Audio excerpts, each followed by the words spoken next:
Duelist.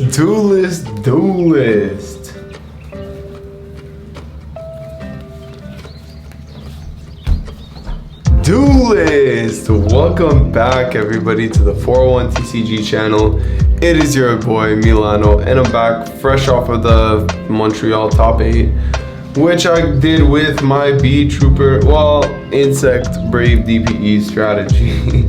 It ain't no Bee Troopers though, it's just Brave DPE with Insect Engine. The Insect Engine performed amazingly, guys. Before I get into this, guys, be sure to check out 41games.ca and use my code Milano for 10% off your Yu-Gi-Oh singles. I'm gonna essentially be doing an in-depth deck profile where I'll probably be doing a shorter one on my main or second channel. So without further ado, I'm gonna get right into it for you guys. So starting out, we play only 3 big insects. The reason why we're not playing Atlas is just because it's a brick. You just literally want the cards that make sure you play, and then besides that, like, really that's it. You know what I mean? Having the second sting is important to summon from deck, 1 summon from hand, and it's important to keep in mind that you always want to recycle these and the vanilla. Where is he? Where are you, vanilla? Where are you? Killer Needle. It's very important to recycle this card. This card is actually what the deck's all about. So you want to make sure to be able to bring this back to deck to goalkeep hole continuously, and then it starts to get out of hand when your opponent can't stop it. And then for the starters, we play triple goalkeep hole, triple resonance insect, triple retaliating sea. Oh my gosh, these guys all perform admirably. I wish I saw retaliating a little more against the deck so it was good versus. But besides that, like, goalkeep hole is such an amazing normal summon, resonance is such an amazing normal summon. My opinion, this is all the insects I'm playing, guys. So I'm not playing any of the insect extenders. No skill bombers, no pin the bullseyes, no sting the poison, no arbalest. Like, this deck has been cut down a lot because it's important to have these normal summon engine here in order to be able to, like, search for hand traps or at least make DPE easier. Essentially, also having the retaliating in your deck makes it so that you have another hand trap against Despia, or particularly like the Brave decks sometimes, depending on how their hand is.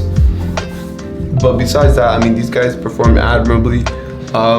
There's not much else to say about these. These guys are all the starters. Then I play the DPE package, of course. DPE is very powerful. He's literally what this deck's all about. Triple Enchantress, triple right, Griffin, Draco, Faithful. This engine is really good in this deck for the sole reason that, like, if you have goalkeep hole, you can use Faithful to pitch it after you search Griffin. Faithful can search for goalkeep hole, goalkeep hole can search for resonance, and from there you can get like Sting Lancer, Griffin Rider off of just that, which is pretty good. But if they hand trap you at any point, then you could just go into DPE because you really don't care if it's either DPE, Griffin Rider, or Sting, because both are really strong with the combination of hand traps, of course. This engine is so powerful, guys. Like, most decks that can play it, like, theoretically absolutely should. 2 Bee Trooper Descent summons the token. You just need 2 to search off a Sting. This is the Sting Lancer. This is the only extender I actually even play in the deck, just because this is the only one that is, like, does something by itself. I would have thought to play the Bee Trooper Field spell, but the thing is, it's like you just don't want to ever break because you already play like a million bricks.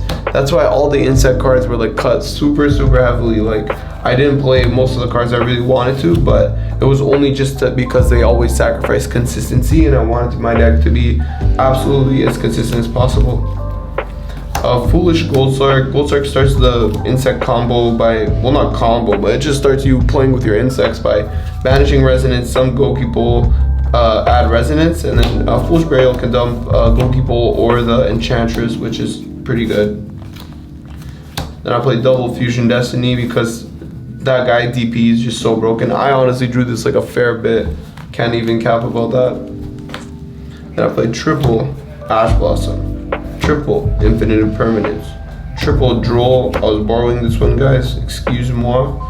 And then double Ghost Ogre. Maybe I would have played third Ogre, but so essentially this hand trap ratio came up because I was trying to minimize my deck as possible the night before, and essentially what it came down to was, like, I was thinking about playing Nibiru, but Steven was maining like 18 hand traps, and I don't even think he played Nibiru. But I was kind of looking at his deck, and my deck kind of was inspired by it because I was playing like 47 cards before with like a very minimized Battle Wasp engine with very like minimized B Trooper engine, playing the Atlas, playing the Scale Bomber. Tried Small World. I tried so many cards, like literally the night before, and I found that Droll was in my main deck. Well, essentially the reason why Droll was in my main deck was because I kind of find it why I wanted something to differentiate my deck from all the others, because I didn't really believe that my deck was like actually just gonna be the best deck in the room. So I wanted to have something to potentially like differentiate it, and my Flunder matchup is really poor, so I want to make sure that game one I'm able to answer Flunder by all means. Truthfully, I did wish this was in Nibiru's. There's a lot of decks that the Nibiru's were very impactful against that I didn't quite be able to use against, so I would definitely put in Nibiru there.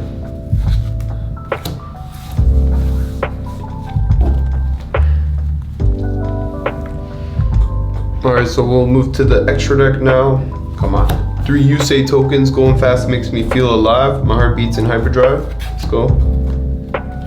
DP! This guy is like the main boss monster, man. He literally makes sure that this deck is like solid, very, very solid. Make sure all these plays work out. Link Spider, Almirage, Link 1s, you need them both to link off your guy, and then turn the Killer Needle,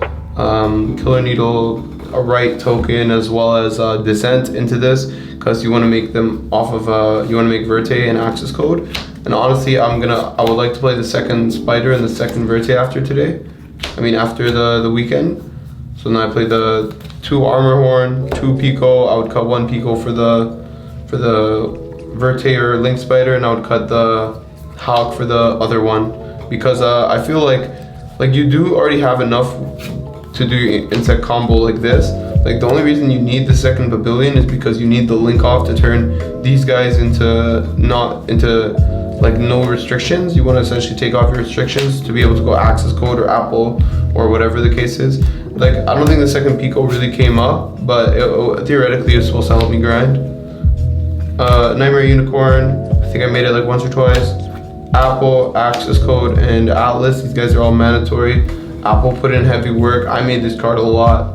Every time like my opponent would have 1 card left in their hand, and I know it's not Nibiru, but I'm still gonna play around it, you know, why not?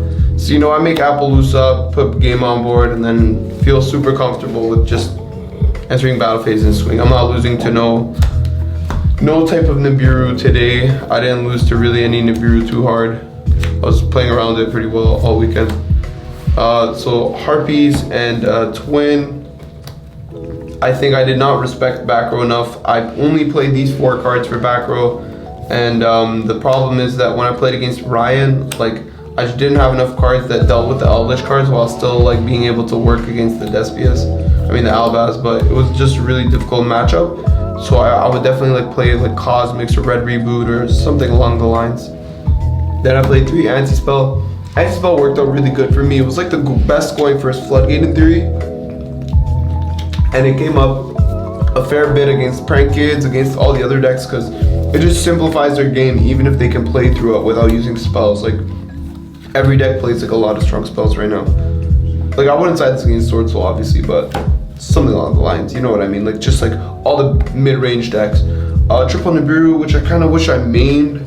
Nibiru is just the best hand trap, like keeps you alive and, you know, just changes the game whenever it drops. Contact C for retaliating. So against Despia, if I had played them, if they swung over retaliating when I use it going first, then I could just search this and it's still good enough to interrupt them throughout their turn. It can be really annoying for them to deal with. And I played the triple Psyframe Delta and the 1 Psyframe Driver. In theory, it was really good to beat the Despias, to beat the Fluander, to beat the Right, but didn't find myself putting this card in very much. The last match where I played against Despia, I drew this Driver and Retaliating and Right, so I didn't even drop this. Like I just literally kept these in my hand. I Retaliating, they do their combo, pass, I go Right. They can't Lubellion, they can't chain Mirror Jade because Retaliating essentially doesn't let any card sent to the graveyard, it gets banished instead, so you can't pay cost to send to the graveyard. And it's just the FTK with retaliating, and this card just didn't find its purpose, you know what I'm saying? So I'd definitely do something along the lines of this. So 2 more back row, take out the Nibiru's, probably side the Drolls, and then side 2 more Lancias just for Flunder or something. I think that's where the direction I would take my deck. But you know, this deck worked really well for me. I think I could have done much better, depending if I had gotten a few more fortunate matchups, because I really only just played against one Despia deck, really just one. And that's just crazy because like literally the matchup is so good for this deck because you have Retaliating Sea as well as Sting Lancer. I'm gonna do few test hands for you guys just to make this what it is, I guess, an in-depth deck profile, so you get an insider look on how the deck looks like when you draw a hand.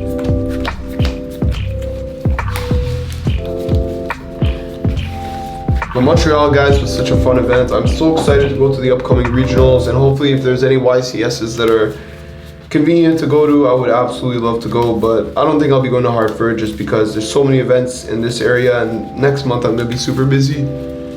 All right, let's look at this hand. Boom, boom, boom. So essentially this hand is literally like normal summon Resonance, make Almirage, effect to search, Sting Lancer, and then essentially have Sting Lancer, Retaliating Imperm, Ash, which honestly, like, it's enough to win a game. Like you start off like this and you're like actually just fine, because Sting Lancer is actually good follow-up as well. He's gonna search for a token when he DD Crows something. Even though this is gone, Retaliating is gonna become a better starter. When you link off the token itself, it's gonna make Armor Horn, and then you could just get into your plays from there. See the next hand. So I would say that was a solid hand. Again, another banger. Like, you know what I mean? You have just the right combo as well as like Faithful Goki Pull, which is just godly. Going second, of course, it is weaker, but I still think this has breaking potential. Let's see if we drew a 6th card. Maybe we could start off with Foolish into Goki Pull in case we can catch our opponent off guard, but it really depends on the situation. I think this hand is fine for the sole purpose that we can at least play it. And let's do one more hand. Again, another fine hand. I don't care that we drew 2 bricks. Like this alone is like enough to win you the game. So of course you get the right combo, you get this Resonance, you're gonna search Sting Lancer. You know what, I would probably go DBE with this hand. So DBE,